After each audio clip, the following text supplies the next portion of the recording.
If you ask a disagreeable person what he wants, say, or she wants, they'll tell you right away. They know. It's like, this is what I want and this is how I'm going to get it. But agreeable people, especially if they're really agreeable, are so agreeable that they often don't even know what they want, because they're so accustomed to living for other people and to finding out what other people want and to trying to make them comfortable and so forth, that it's harder for them to find a sense of their own desires as they move through life.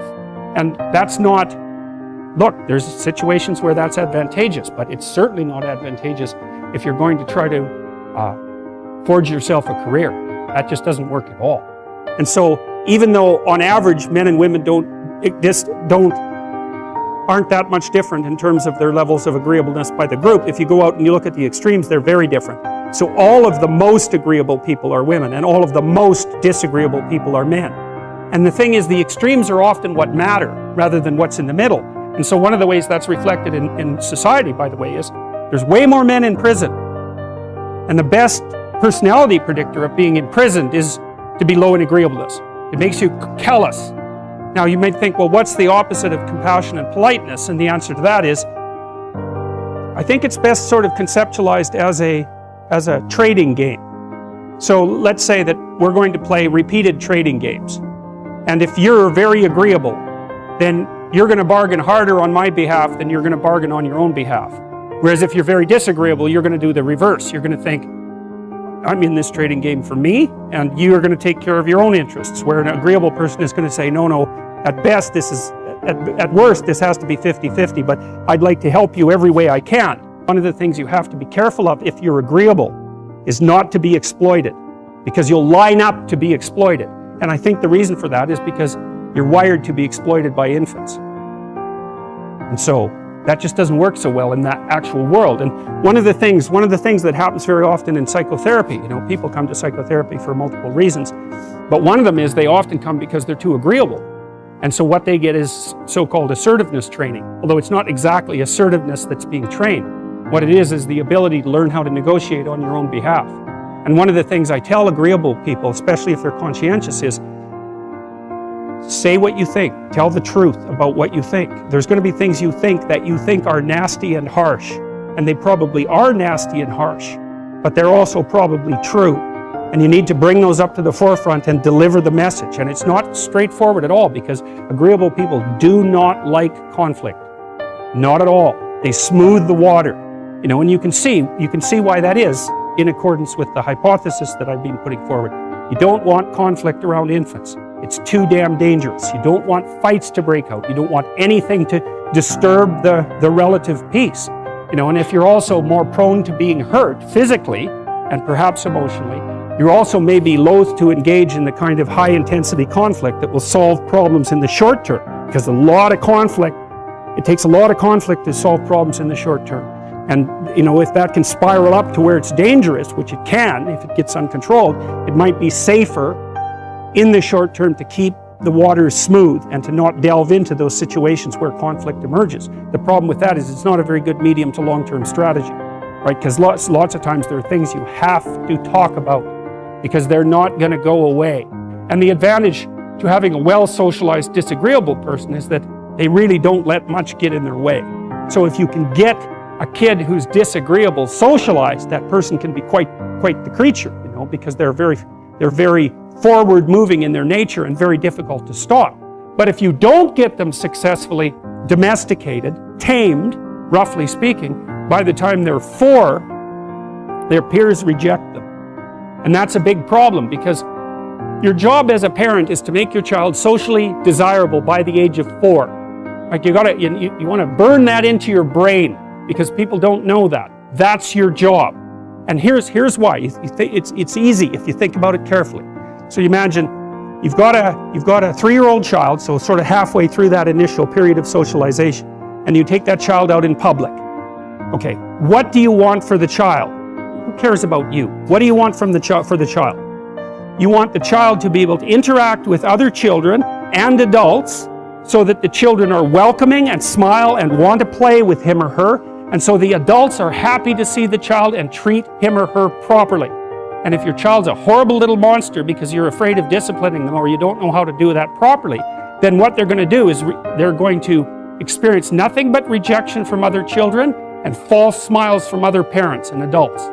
And so then you're throwing the child out there into a world where every single face that they see is either hostile or lying.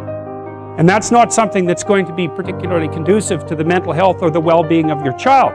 If your child can learn a couple simple rules of behavior, like don't interrupt adults when they're talking too much and pay attention and try not to hit the other kids over the head with the truck any more than is absolutely necessary, and share and play properly, then when they meet other kids, the kids are going to try out a few little play routines on them, and that's going to go well, and then they're going to go off and socialize each other for the rest of their lives. Because that's what happens, is that from 4 years old onwards, the primary socialization with children takes place among other children. And so if the kids don't get in on that early, they don't move into that developmental spiral upwards and they're left behind. And you can imagine how terrible that is, because a 4-year-old will not play with another 4-year-old who's 2. But a 5-year-old certainly will not play with a 5-year-old who's 2, right? Because the gap is just starting to get unbelievably large. And so the kids start out behind, and then the peers leave them behind, and then those kids are alienated and outside the peer group for the rest of their life. Those are the ones that grow up to be long-term antisocial, right? They're already aggressive. It doesn't dip down. Now, what happens to normal boys, roughly speaking? Imagine the aggressive 2-year-old types. They get socialized, so their level of aggression goes down, and then they hit puberty and testosterone kicks in, and bang, levels of aggression go back up. And so that's why males are criminals between the ages roughly of 16 and about 25. So, and it matches the creativity curve, by the way. It's so cool. If you look at the spike of creativity among men, 16 to 25, and it starts to go down, criminality matches that absolutely perfectly. So that's quite cool. So the testosterone levels raise the average level of aggression among men. It's more dominance than aggression, actually, and testosterone is by no means all bad. And then it starts to decrease at about age 25 or 26, which is usually when men stop staying up late at night, stop drinking as much, develop a full-time career, and take on the burdens and responsibilities and opportunities that are associated with a long-term partner and family. And so, also that's the development of what I would call predatory aggression, because I also think that the agreeableness distribution is probably something like predatory aggression versus maternal sympathy. It's something like that. So if you look at other mammals that are predators, because we're predators as well as prey animals. If you look at other animals like bears, the male bear has absolutely nothing to do with the raising of the infants. In fact, the female bears will keep the male the hell away because he's likely to kill the infants and maybe even to eat them. So there's no maternality at all in solitary male mammalian predators. It's really useful to investigate the viewpoints of people who have opposing views to yours. Because they'll tell you things, not only will they tell you things you don't know, they'll also tell you how to see the world in ways that you don't see it. And they'll also have skills that you don't have, that you could develop. So for example, if you're an introverted person, it's very useful to watch an extroverted person, because the extroverted person has ways of being in the social world that aren't natural to you, that you can use to improve your toolkit. And if you're disagreeable, one of the best things to do with disagreeable people, especially if that's alienating them from other people, for example, because it can, people treat you like you're a selfish, arrogant son of a, maybe that's because you are. It's like, okay, so what do you do about that? One of the most promising treatments, let's say, for that is get the person to do something for someone else once a day, just as a practice, and learn how to do it.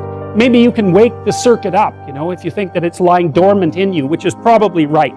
I think we have a very wide range of propensities within us. Some are switched on, genetic propensities. Some are switched on, but I think that if you put yourself in the right situation or walk yourself through the right exercises, you can switch some of these other things on as well. But it takes work and dedication and discipline. I would say, generally speaking, if you want to adapt yourself properly to life, you should find a niche in the environment that corresponds with your temperament. Right? You shouldn't work at cross purposes to your temperament because it's just too damn difficult.